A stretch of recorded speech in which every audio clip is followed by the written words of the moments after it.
Halo, perkenalkan, nama saya Simpson Endama, kelas 6D, jurusan Akuntansi Keuangan, prodi D4.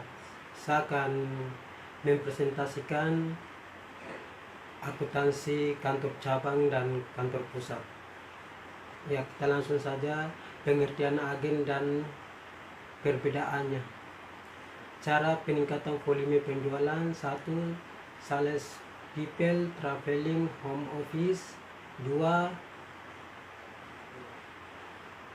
Konsumen. 3. Sales office.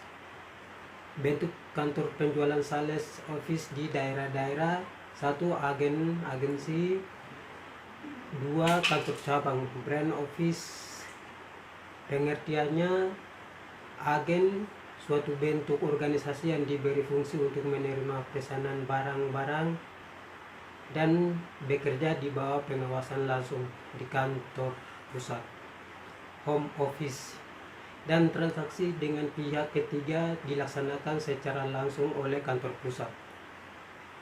Kalau kantor cabang, suatu bentuk organisasi yang menjual barang-barang dari persediaan yang dibentuknya, baik dikirim dari kantor pusat atau dibeli sendiri, dan diberi wewenang untuk melaksanakan transaksi-transaksi dengan pihak ketiga, sehingga berfungsi sebagai unit usaha yang berdiri sendiri.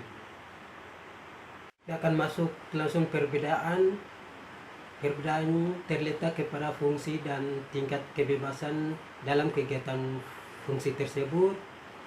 Agen: 1. Tidak memiliki persediaan untuk barang-barang yang dijual. 2. Persetujuan syarat penjualan sepenuhnya pada kantor pusat. Administrasi piutang dagang, pengumpulan piutang diselenggarakan kantor pusat. 3. Modal kerja working fund untuk biaya operasi diberikan kantor pusat, tidak mengurus uang tunai kas selain modal kerja yang diberikan. Kantor cabang: 1. Memiliki persediaan untuk barang-barang yang dijual, sebagian besar dikirim dari kantor pusat. 2. Memberikan persetujuan syarat penjualan, administrasi piutang, pengumpulan piutang diselenggarakan kantor cabang. 3. Mengurus uang tunai dari hasil penjualan dan pengumpulan piutang, berinisiatif melaksanakan transaksi pembayaran sendiri. Kantor pusat dan kantor agen: yang pertama, operasi usaha suatu agen. A. Beroperasi sebagai organisasi penjualan lokal di bawah petunjuk kantor pusat. B. Biaya operasi diperoleh berupa modal kerja dari kantor pusat. Pengawasan modal kerja kas agen digunakan impress fund system. C. Diserahkan pertanggungjawaban untuk operasi pengawasan piutang, pembuatan faktur penjualan, dan atau menagih piutang dagang. Poin kedua, akuntansi suatu agen. Akuntansi di agen tidak diperlukan pembukuan lengkap. Kegiatan meliputi pengiktisaran modal kerja yang diterima dan digunakan serta mencatatnya.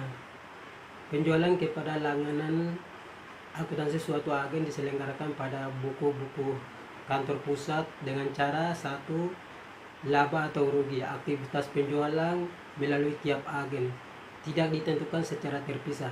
Cara ini menunjukkan bahwa seluruh transaksi penjualan, rekening penjualan, dan biaya-biaya rekening biaya yang terjadi di setiap agen dicatat dalam rekening pembukuan, seperti halnya dengan transaksi-transaksi penjualan. Dan biaya reguler yang terjadi di kantor pusat pada penutupan buku. Saldo laba atau rugi menunjukkan catatan hasil operasi kombinasi, yaitu hasil operasi tiap agen dan hasil operasi di kantor pusat. 2.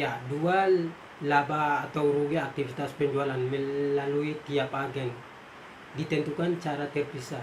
Cara ini menunjukkan bahwa diperlukan rekening-rekening khusus pembukuan untuk agen terutama rekening penghasilan untuk mencatat semua transaksi penjualan, dan rekening biaya untuk mencatat semua biaya yang terjadi pada agen.